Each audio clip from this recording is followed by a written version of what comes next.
we got the top 10 heroes for the month of October 2020. I gotta tell you, this is gonna be a special video because we're also gonna talk about ISO-8. And I think this list is gonna be a good suggestion on what I'm personally doing with ISO-8 and what characters I'm choosing to focus on. Also, I just want to shout out everyone for liking last month's video. This is always one of my most liked videos, and I just want to thank everybody for liking last month's video. But let's get into the list because we're also going to talk about ISO-8. And right now, let's just get into it. Thanos, Thanos, Thanos, Thanos.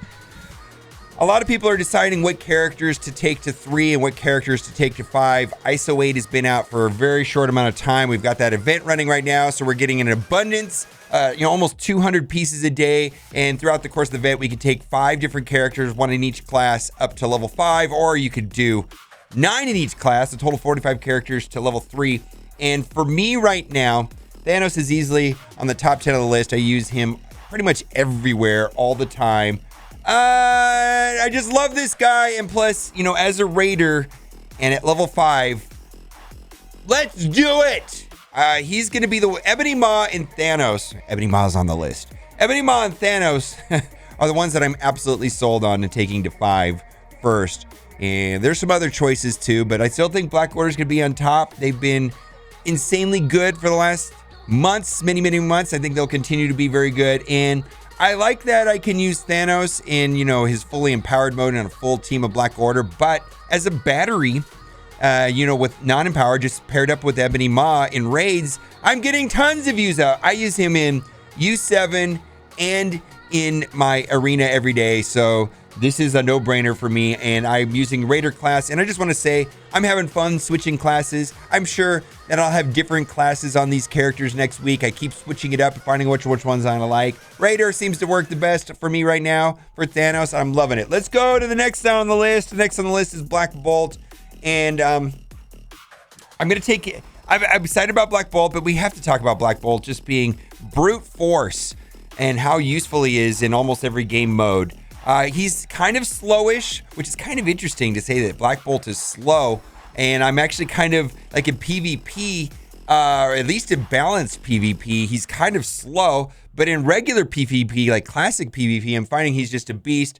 I like PvP, but I also use this guy every day in U7. And I think we should also talk about Yo-Yo and the interactions with him and Yo-Yo. Boy, I can't wait to get Yo-Yo up and running, and Skirmisher at level 5 gives 50% focus, and that just seems like that would be amazing on Yo-Yo. And then I've got Striker, which is kind of nice to put Striker on characters that do things with their basic attacks, and Black Bolt clears positive effects. So usually he kills people that are vulnerable, but if he doesn't, he taps them twice and potentially clears a total of 4 positive effects. I like strikers on characters that do things with their positive effects. Black Bolt easily makes the list, and honorable mention Yo-Yo as well. Next, Hela.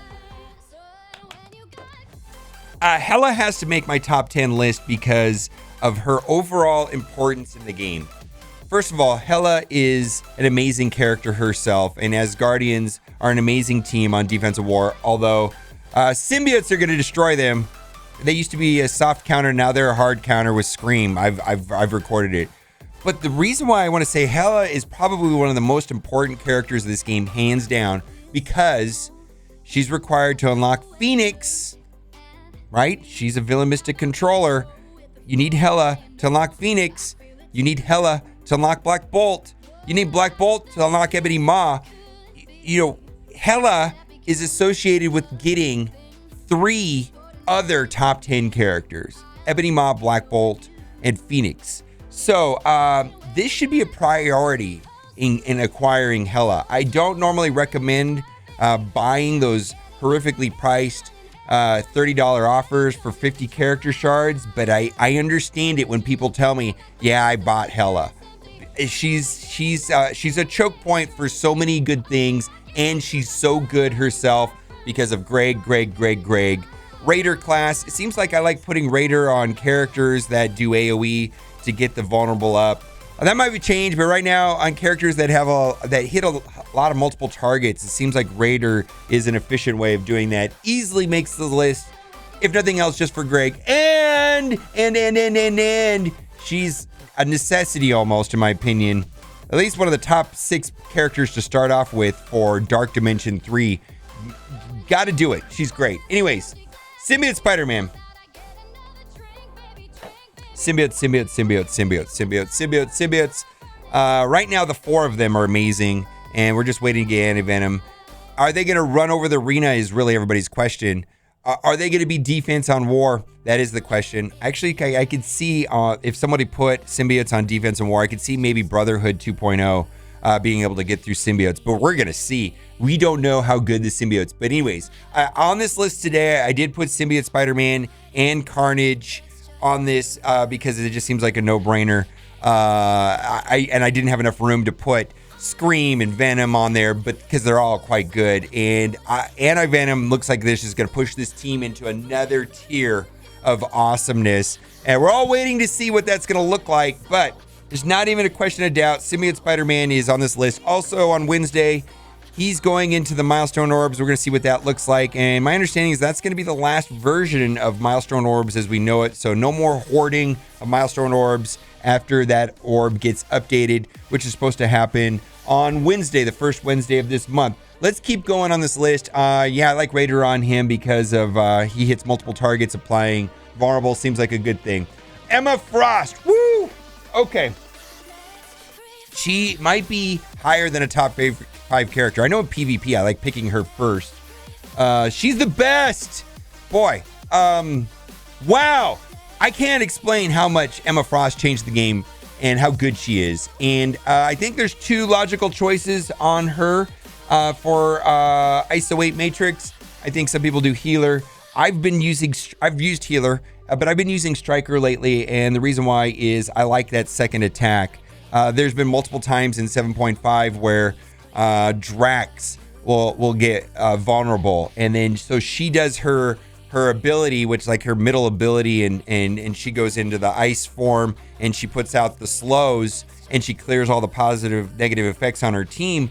But I'm targeting Drax with vulnerable, and then she goes in for assist and she gets rid of the taunt.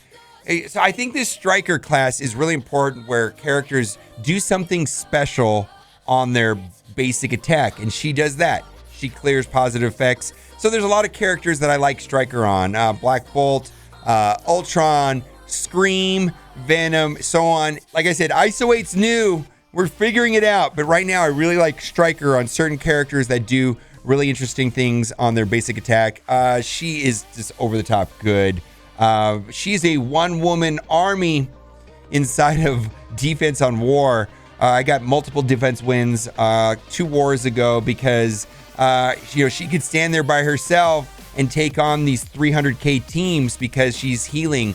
She doesn't heal as much as Captain Marvel, but she does heal at 15%, and that just seems to be a lot when she's got health pools of that size. 303,000. I mean, she's healing herself up 45k every time she takes a turn, and she's slowing down her opponents, and not only by applying slow, but also by putting her passive. That means she's just healing constantly. You could get into trouble, boy.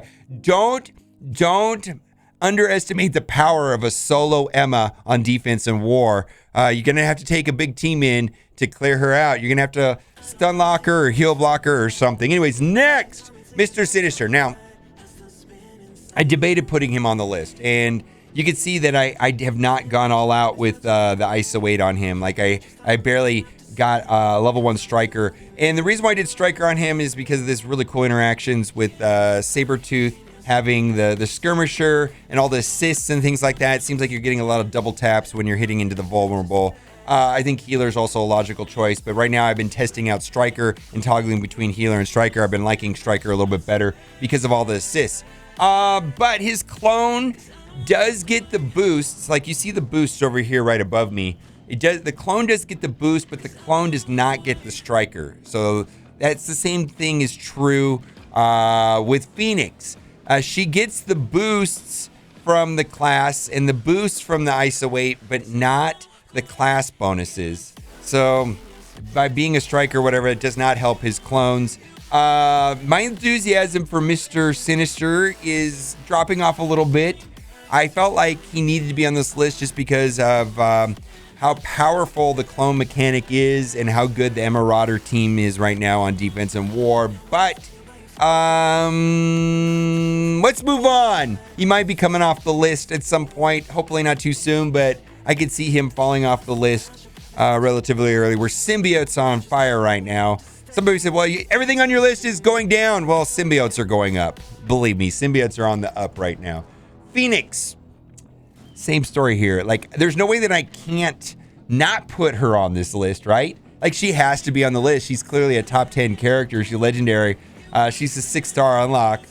She's been one of the best characters in the game for a long time. So I can't not put her on this list. But her interaction when she goes into Dark Phoenix with the ISO-8 is really not that great. I've been using Skirmisher on her just because of some of the interactions with all of Storm and the assist. Seems like between this, I've been trying to make the best out of the Skirmisher